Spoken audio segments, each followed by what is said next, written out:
Wow. Bah. MUNFU Proffitt. Man, people.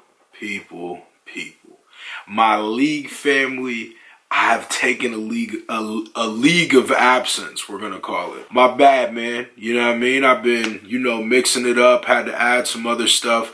Kind of felt like, I was doing a lot of league videos, and not that that was bad, but I felt like I was kind of oversaturating it for my fans. So, took a little break, but y'all know I rock with it heavy. So, I did Fiddlesticks. Now, I'm gonna double back and do Necrits Explained. A lot of people have hit me up in the meantime and asked me, so we gonna hop into it, bruh. If we can get this video to 300 likes, then I'm gonna drop another league video ASAP. As soon as this video hits 300 likes, I'm dropping another league video, and we going heavy. Alright, let's see what it's looking like. Video on Fiddlesticks. He was late too. I didn't want to do a video on him yet, because just as I'm going to release this video, he will appear on PBE, which means that we will probably get his voice as well. But there were so many people requesting me doing a video on the Fiddlesticks cinematic, that I decided to do it quickly without a script.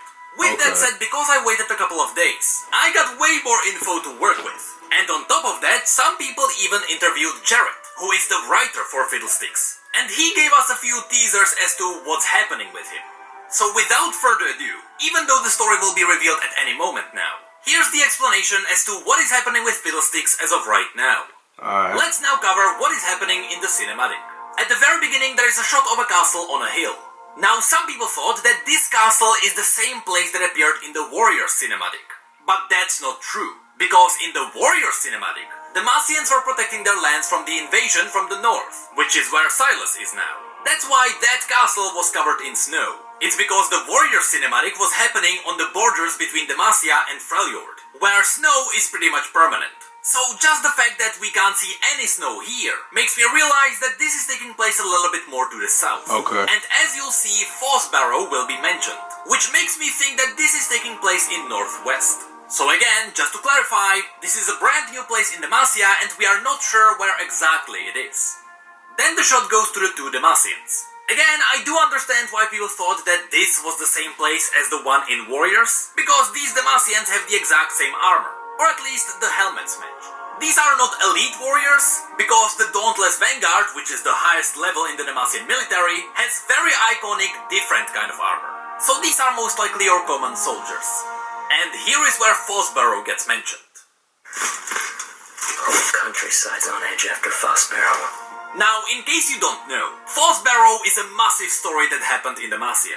Many years ago, Lux's great-grandfather, who was called Fossian Crownguard, fought with a demon somewhere in northern Demacia. Although he defeated the demon eventually, he died as well.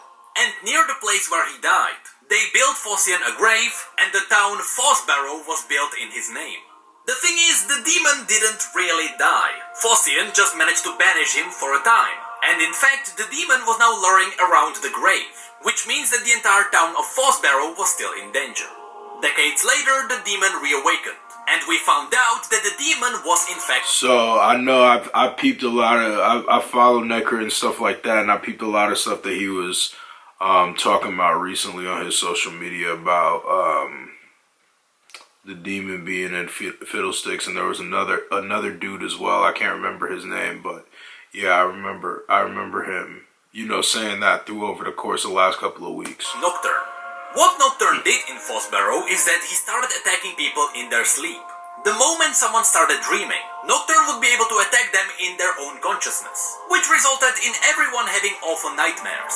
The thing is that people who died in these nightmares often died in real life as well. So what ended up happening is that people simply refused to fall asleep. So people started dying of lack of sleep as well. So in the end, the entire town was a mess. Nobody could sleep and those who did died. The story got resolved with Lux and Garen who ventured into this town. They fought back some shadowy beasts, and Lux fought her way all the way to the grave of Fossian Crownguard, where she found that Nocturne took over the body of a young boy. And through that boy, he was terrorizing the town. So then, with some excessive light, Lux managed to banish Nocturne for the time. She didn't actually kill him, and that's how she saved the day. Which brings us back to the cinematic.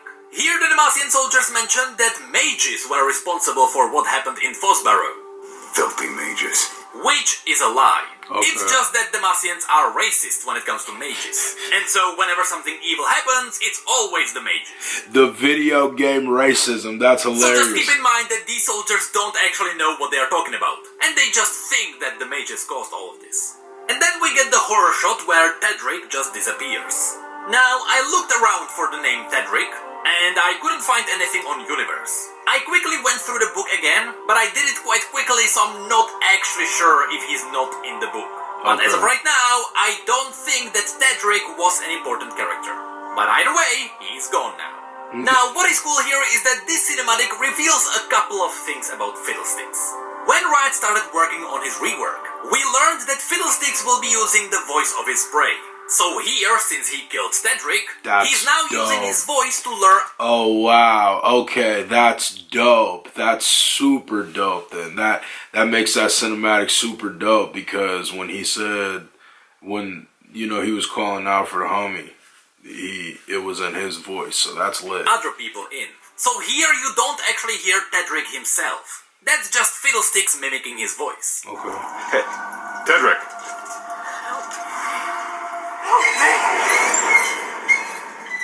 And as the other soldier gets closer, you can hear the real voice of Fiddlesticks, which is the strange mumbling that doesn't even make sense. Yeah. Tedric!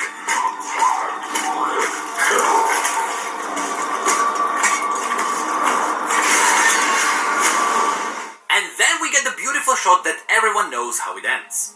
Notice how Fiddlesticks has this exact posture. He looks kind of humanoid, but there is something off. We'll get to this later.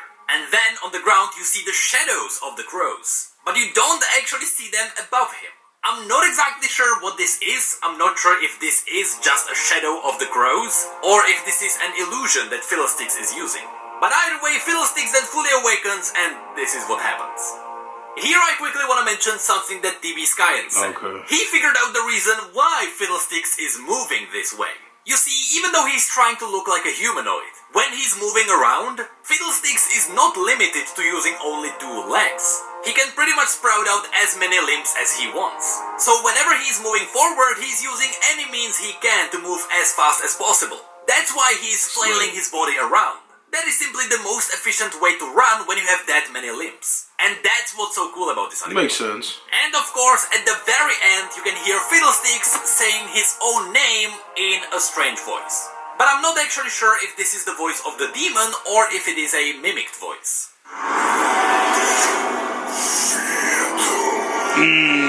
That's hard.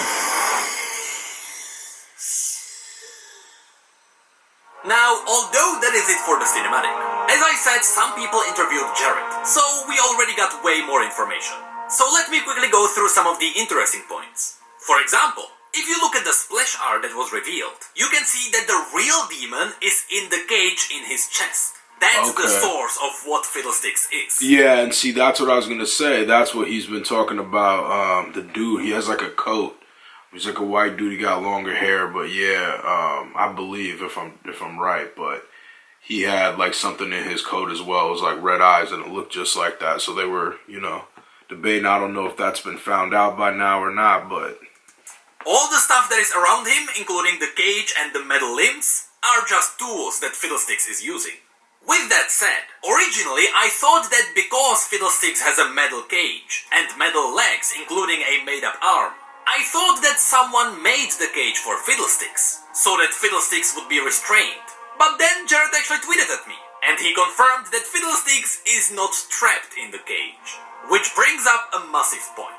We know that Fiddlesticks is a demon, but in case you don't know how demons work, in the world of League of Legends, demons are these floating demonic spirits. They come as little motes of energy in the spirit realm, but there, as they absorb more and more magical matter, they get bigger and bigger, and eventually they can get their own consciousness. And once they become conscious, they start learning about how the world works. Evelyn is perhaps the best example. She started as a tiny spirit, then she grew bigger and bigger, she learned that there is a physical realm beyond the spirit realm, and she figured out that if she takes on a physical shape, she can go into the physical realm. And there she can absorb even more magical essence from living things. Damn. That's essentially what Evelyn is doing right now. Okay. She is hunting for prey in the physical world so she can eat their life essence. Okay. The thing is that over time, Evelyn, as in the demon, figured out that she can charm humans. And by doing that, if she attracts the prey to her, she doesn't have to go out and hunt for them. The prey will come on its own. And in fact, Evelyn figured out that if she makes the prey comfortable, and then she terrorizes it right before she kills it, the flavor of the life essence is even better. And I do believe that Fiddlesticks is doing something similar. All demons are hunting living things for raw emotions. That's where the essence comes from. Tom Kench, like... So have a lot of people, since this, have a lot of people been playing with Fiddlesticks?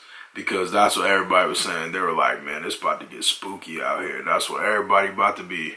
You know what I mean? Next to devour greed, Evelyn is consuming people with lust, Nocturne is probably going for dread, after all that is the outcome of paranoia, and Fiddlesticks is probably going to go for raw fear.